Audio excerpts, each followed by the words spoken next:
Il y a quand même un gros focus sur la pénétration dans tout ce qui est sexualité. Heureusement, les mentalités, elles changent. Et on se rend compte que la pénétration, c'est juste le petit bout qu'on voit de l'iceberg. Et que tout le reste, c'est ce qu'on peut découvrir et explorer. Et c'est pour ça que j'étais très contente quand j'ai découvert le livre de Jouissance Club, qui pense exactement la même chose que moi. Qu'on peut jouer et avoir beaucoup de plaisir, aussi en dehors de la pénétration. Donc même si la pénétration est un jeu délicieux pour les deux partenaires, explorer d'autres techniques, ça me semble ultra important pour avoir une sexualité épanouie. Je vais vous partager ici 5 techniques que moi j'aime beaucoup pour donner du plaisir à une femme. Je les ai testées, je les ai reçues personnellement et j'y ai pris beaucoup de plaisir. Donc je vais vous les partager maintenant en expliquant pourquoi je les ai choisies et en vous donnant des petites astuces qui ne sont pas incluses dans le livre.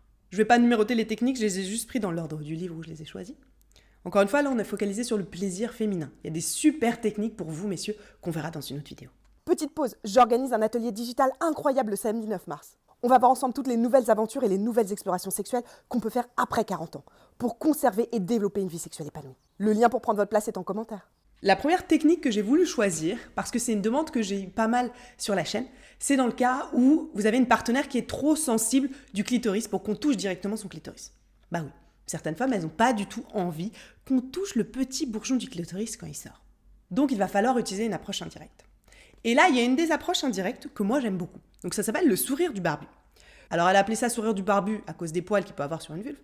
L'idée est toute simple comme vous voyez sur l'image. On va pincer les lèvres de la vulve, donc les grandes lèvres, et prendre un petit peu comme un sandwich, le clitoris, la tige du clitoris, les petites lèvres, les grandes lèvres. Donc on fait un gros sandwich, on prend tout comme ça, là vous voyez bien sur l'image, et on va stimuler le clitoris, toutes les terminaisons nerveuses, d'une façon indirecte, puisque le clitoris, il est caché dans son capuchon et il est caché dans ce gros sandwich de chair.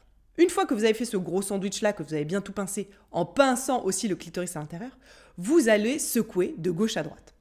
Alors moi j'étais un petit peu étonnée en voyant cette technique au début en disant ça va pas me faire grand chose parce que personnellement j'aime bien qu'on touche directement mon clitoris. Mais finalement j'ai été super surprise. J'étais ah ouais ça fait des sensations qui sont différentes, qui sont profondes et je sens que mon clitoris il a du plaisir alors qu'on le touche pas directement. Donc c'est pour ça que je veux vous la partager ici. Parce que c'est quelque chose qui est simple à faire, on n'a pas besoin d'aller en explorateur pour chercher le bourgeon du clitoris. Hop, on prend tout comme un sandwich. Et en même temps, c'est intéressant. Aussi bien pour une partenaire qui veut pas qu'on touche son clitoris différemment, que pour une partenaire qui aime bien qu'on touche son clitoris, mais pour lui offrir des sensations qui sont différentes. La deuxième technique que j'aime bien, et que j'utilise quasiment à chaque fois, c'est de gland à gland.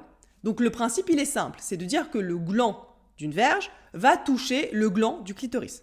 Donc ça, soit c'est vous, messieurs, qui allez le faire, donc en tenant votre verge, et qui allez frotter votre gland sur le clitoris de votre partenaire, soit c'est elle-même qui peut le faire. Moi, par exemple, j'aime beaucoup le faire moi-même, parce que ça permet de guider mes sensations.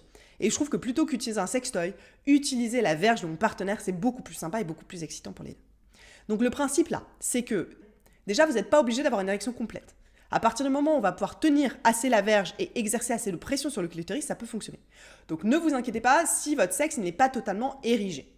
L'idée là, ça va vraiment être de frotter le gland, donc avec un mouvement qui est de gauche à droite ou de haut en bas, pour exercer une pression, donc de la compression sur ce clitoris.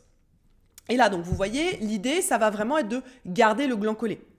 On pourrait tapoter le gland et on peut faire ça juste avant de commencer, c'est quelque chose que j'aime bien. On tapote un petit peu avec la verge le gland de l'homme sur le clitoris. Et ensuite, le gland, il reste appuyé sur le clitoris et en fait, ça va le frotter. Donc on se frotte de gauche à droite ou de haut en bas. Vous pouvez commencer à le faire sur votre partenaire et ensuite lui proposer de prendre la suite. Parce qu'elle, elle sait exactement les mouvements qui lui font plaisir. Et c'est un super moment de partage. Ensuite, la technique suivante qui est très cool, incroyable, mais qui ne peut se réaliser que dans le cas d'une érection ou dans le cas où on a un sextoy pénétrant, donc par exemple un god non vibrant, c'est la pénétration post-orgasme. Alors ça, moi, je le fais à chaque fois. C'est la première fois que mon partenaire me pénètre, c'est au moment d'un orgasme. Je trouve que quand on a expérimenté ça, c'est dur de revenir à autre chose. C'est incroyable, en fait, au moment où notre orgasme il se déclenche, par exemple un orgasme du clitoris, d'avoir toute cette montée, ces contractions, et en fait d'avoir ce levier en plus, ce palier en plus de la pénétration. Donc je suis déjà en train de jouir, j'ai déjà des contractions, je suis déjà ultra bien, et à ce moment-là, je vais être pénétrée. Et franchement, ça décuple mes sensations. Surtout pour les femmes, par exemple, qui n'arrivent pas à jouir au moment de la pénétration. Et bien en fait, elles sont déjà en train de jouir au niveau de leur clitoris, et ça va leur ramener des sensations dans cette zone-là. Donc c'est vraiment quelque chose qui est très intéressant. On en parle en amont, bien sûr, avec sa partenaire, parce que si elle n'a pas envie d'être pénétrée, eh ben vous n'allez pas rentrer comme un gros bourrin. Donc on peut en discuter, dire ça c'est une technique que j'ai vue et qui a l'air de donner beaucoup de plaisir. Est-ce que tu veux essayer? Et encore une fois, si vous n'avez pas d'érection, c'est pas grave. Vous pouvez pénétrer avec autre chose que votre verge, avec un sextoy par exemple. Et là, il faut bien se timer. Elle se déclenche, vous êtes sûr qu'elle est déjà en train de commencer à jouir, et là, vous pouvez la pénétrer. Parce que le risque là, c'est en fait de commencer à pénétrer trop tôt. Et en fait, l'orgasme, il s'est pas vraiment déclenché, on est juste très proche sur le palier, et là, ça va être un petit peu dommage, parce que certaines femmes vont pas réussir à déclencher l'orgasme au moment de la pénétration. Par contre, si c'est une femme qui est très vaginale, comme moi, ça peut déclencher la pénétration. C'est-à-dire que je peux me mettre avec mon clitoris très très proche de l'orgasme, et c'est le premier mouvement de pénétration de mon partenaire qui va me déclencher cet orgasme. Donc c'est une toute petite variation. Moi, je vous conseille vraiment d'utiliser la pénétration post-orgasme, c'est plus sûr. Vous savez qu'elle a joui, et après vous la pénétrez à ce moment-là, quand il y a encore les contractions. Et même pour vous, c'est un truc ultra valorisant, parce que vous allez sentir tout son corps qui vibre. Et quand on se connaît mieux, on peut essayer de la déclencher avec ce premier mouvement de pénétration. Mais là, l'idée, c'est aussi d'aller explorer des sensations qui sont en dehors du monde de la pénétration. Qu'est-ce que nous avons d'autre d'intéressant ? Ah oui, alors ça, forcément, j'en ai déjà parlé dans plusieurs vidéos, moi j'aime beaucoup ce truc, c'est la pause clope. La pause clope, le principe, c'est qu'on va aller stimuler le point G, moi j'adore les sensations du point G, et en même temps aller titiller le clitoris.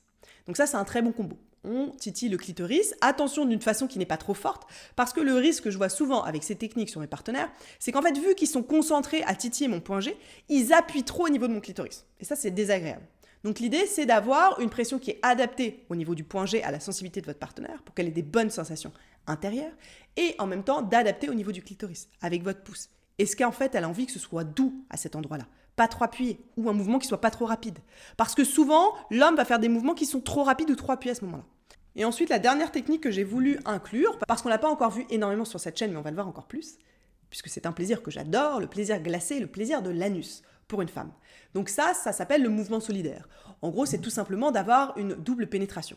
Donc en fait, on va avoir une stimulation au niveau de l'anus avec, vous voyez, le pouce, et 2 doigts au niveau du vagin.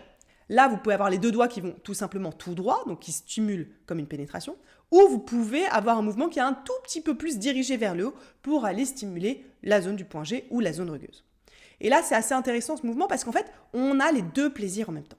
Alors bien sûr, on ne fait pas ça directement. Il faut préparer l'anus de sa partenaire. On n'enfonce pas directement son pouce. Ce serait beaucoup trop violent. Et bien sûr, il faut utiliser du lubrifiant sur toutes les techniques, mais celle-là particulièrement au niveau de l'anus, bien sûr. Donc d'abord, vous travaillez l'anus de votre partenaire, et quand son beau petit anus est prêt, vous pouvez utiliser cette technique-là. Voilà, je vous ai donné 5 techniques qui peuvent donner beaucoup de plaisir à une femme qui viennent du livre Jouissance Club. On en verra d'autres ensemble dans une autre vidéo. Si cette vidéo vous a plu, n'hésitez pas à vous abonner à la chaîne YouTube et à la partager. Ici, j'aide les hommes à avoir une sexualité épanouie, à prendre plus de plaisir et à avoir une vraie connexion avec eux-mêmes d'abord et avec leur partenaire, quel que soit leur âge et quelle que soit leur condition physique.